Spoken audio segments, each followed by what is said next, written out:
3 coaches in one season. Paulo Fonseca.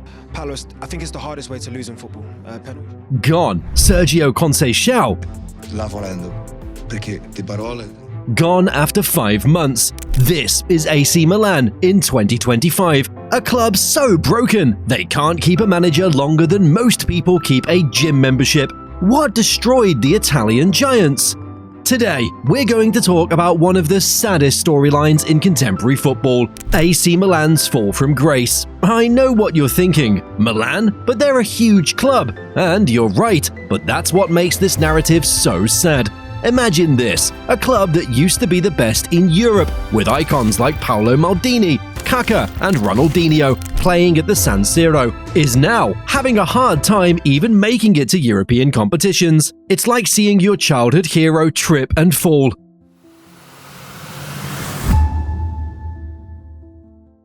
Before we get into the dark side, let's remember how great AC Milan used to be. This club has won the European Cup or Champions League 7 times, which is more than any other club save Real Madrid. 7! Can you believe that? The San Siro was a stronghold where other teams' hopes died. Milan had it all. World-class players, tactical geniuses on the sidelines, and a winning attitude that spread like wildfire. Milan was the best team in the world, from Arrigo Sacchi's revolutionary football in the late 1980s to Carlo Ancelotti's star-studded Galacticos in the 2000s. They won 19 Serie A titles, ruled European football for decades, and possessed an academy system that turned out some of the best players the world has ever seen. Players wanted to wear that red and black jersey. Coaches asked to be able to coach at the San Siro. Milan wasn't just a football team, it was an institution of what football could be at its best. The final of the Champions League in 2007 versus Liverpool, that was so Milan. They lost the famous 2005 final to the same team, but 2 years later, they came back and showed the world they were still the best in Europe. That team had Kaká at his best, Andrea Pirlo controlling the game from deep, and Paolo Maldini, the team's longtime captain, raising another title. But here's the thing with being on top, you can only go down, and boy, did Milan fall.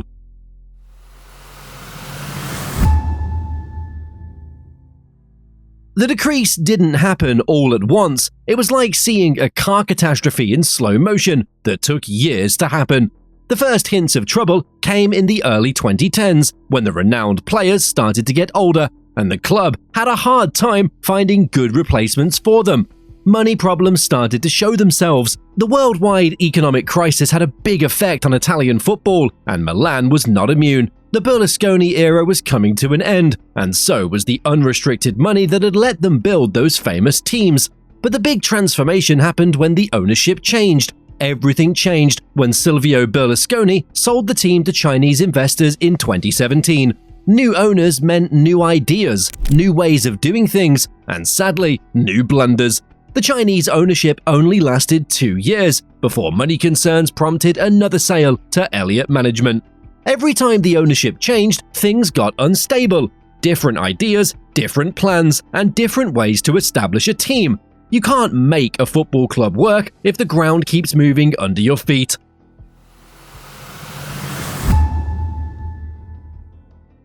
The 2024-25 season was a campaign that Milan fans will want to forget as soon as they can. This wasn't just a disappointing season, it was a total disaster that showed all the problems the club had been neglecting for years.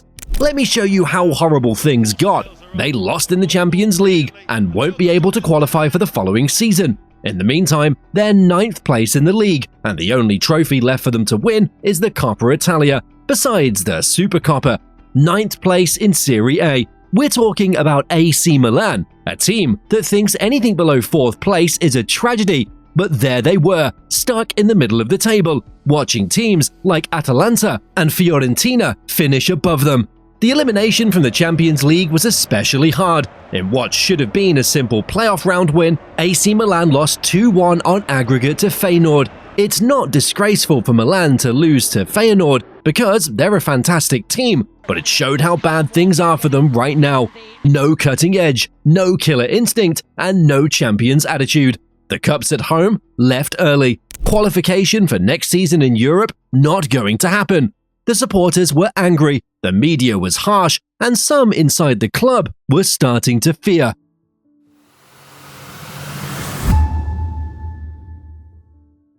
This is where things start to become pretty complicated. Milan's management style in the past few years, it's been like attempting to put out a fire with gasoline. Their answer to every problem was to switch coaches. Spoiler alert, it didn't work. Paulo Fonseca was in charge when the 2024-25 season began. The Portuguese coach came with high hopes and a reputation for playing attractive, aggressive football. But from the start, things just didn't work out. The crew didn't seem to work well together, the results weren't always the same, and tensions started to rise behind the scenes. It was over by December 2024. On Monday, AC Milan said they had to fire Paulo Fonseca and hired Sergio Conceição, who used to be the manager of Porto, as their new head coach. The deal is for 2.5 years. Milan had already given up on its summer hire after just 6 months of the season. But this is where things get fascinating, and by that, I mean completely crazy. It wasn't easy for Conceição to get the job either. One of the reasons Fonseca was hired was that he had problems with several of his best players in the weeks leading up to his firing. These included winger Rafael Leao and the club captain Theo Hernandez. If your best players are openly fighting with the coach, you know there are more problems than just tactics and formations. This had nothing to do with football philosophy, it was about a total failure of leadership and authority. And then, surprise, AC Milan said they fired their head coach Sergio Conceição, and the change will take effect right away in May 2025. The guy only survived 5 months. 5 months! At this point, Milan was changing coaches faster than most people change their phones.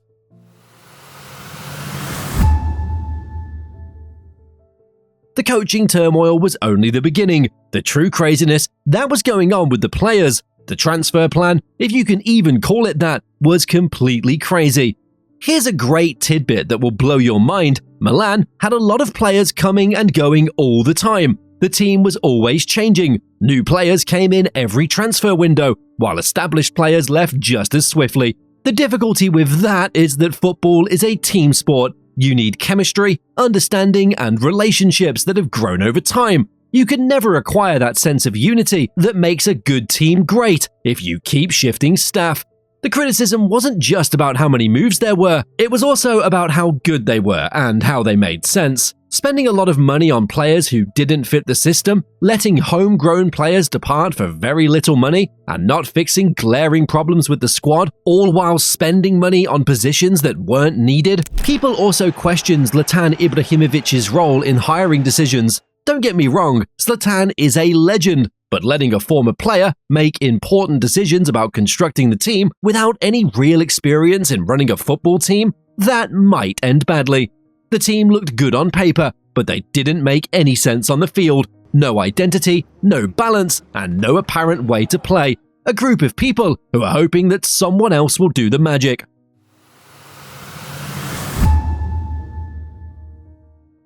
The ugly truth about current football economics was behind all of these difficulties. Milan's finances weren't terrible, but they weren't as good as they were while Berlusconi was in charge.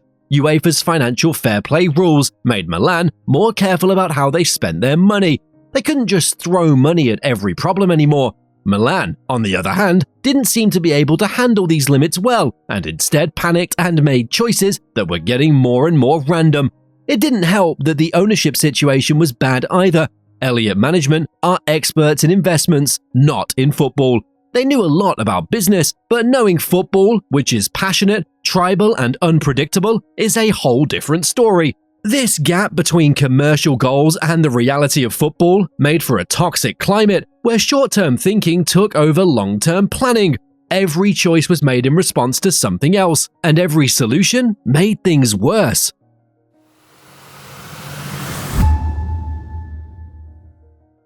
Let's talk about the most important individuals now, the supporters. Fans of Milan are among the most fanatical in the world of football. They've seen their team at its best, and watching it go down was like torment. At first, the protests were minor, but as the season went on, they got louder and more often. At games, people put up signs that were critical of the owners and managers. The famed Curva Sud, which is the ultras portion of Milan, made their feelings quite plain with strong shows of anger. The message from the terraces was basically, get your act together or leave. These weren't fair-weather fans throwing fits. These were lifelong fans who had seen their favorite team go entirely off the rails. The San Siro, which used to be a loud and scary sight for visiting teams, turned into a quiet place where fans yelled and chanted angrily at the club's leaders. When your own fans boo your team off the field at home, you know things can't get any worse. Social media was also quite hard. Fans who knew their game and weren't hesitant to speak their minds tore apart every bad performance, every tactical error, and every choice that didn't seem right.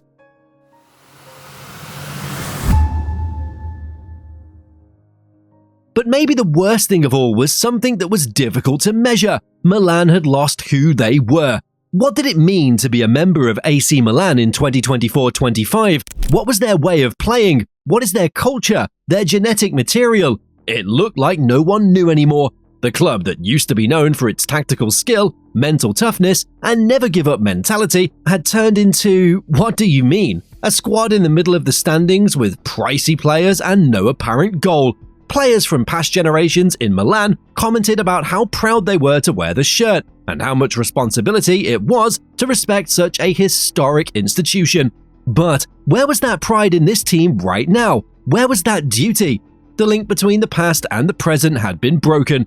New players came to the team without knowing anything about Milan's past or what the club stood for. Coaches came and went without ever understanding how important their job was to the culture. It wasn't simply about how bad the results were on the field. This was about losing what made AC Milan exceptional in the first place.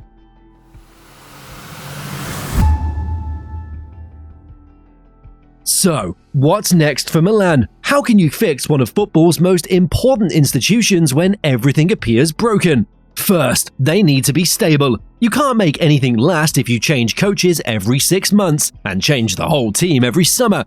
Choose a philosophy and a coach that embodies that concept and stick with them through the tough times that will come. Second, they need to remember who they are. Milan's success was based on a few key ideas: tactical intelligence, mental tenacity, and an unbreakable sense that they were better than everyone else. Those are more than simply nice-to-have traits. They're what makes Milan DNA. Third, they need to be patient. In today's sport environment, you have to be successful right away. Yet, some things can't be rushed. It takes time to build team chemistry, develop young players, and create a culture of winning. Some people think that AC Milan might make it back to the Champions League in the next several seasons, but for now, it's only a guess. The main faults that caused this catastrophe are still not fixed.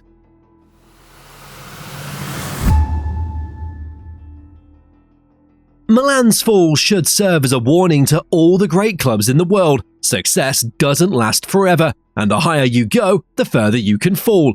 But it also shows that everything in football, like in life, comes back around. Smart hiring, new tactics, great leadership, and never-ending ambition are all things that can help Milan have another golden age, but only if the club is willing to learn from its mistakes and promise to do things differently. The clubs that have been the most successful in the past are not the ones who never fall down. They're the ones that get back up stronger than before. Milan has the history, the fans, and the money to be great again. The question is whether they know how to use them correctly.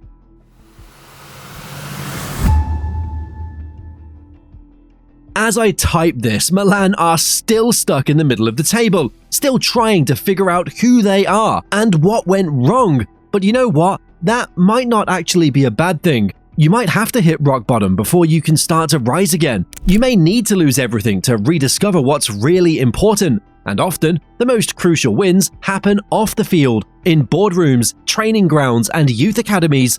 The narrative of Milan is not over yet. This chapter might be hard to read right now, but it's only one chapter of a much longer book. The club that gave us some of the best moments in football, it isn't going to go away just because of a few terrible seasons. It's not a matter of if Milan will be great again, but when and how. To be honest, I can't wait to see how that narrative turns out.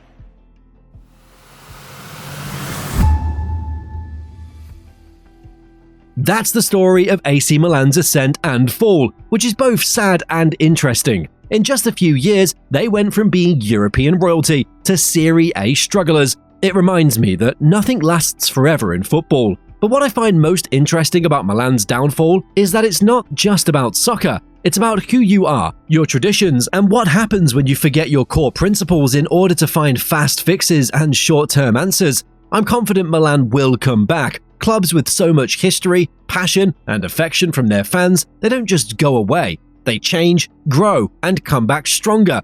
The San Siro will roar once more. The red and black stripes will scare opponents anew. And when that comes, this bad time, it'll just be another part of Milan's amazing tale. What do you think? Can Milan get back on top? What would you do if you had to wake up this sleeping giant? Leave your opinions in the comments below. And don't forget to subscribe to get more in-depth looks at the biggest football topics. Until next time, stay positive. In football, as in life, every ending is also a new beginning.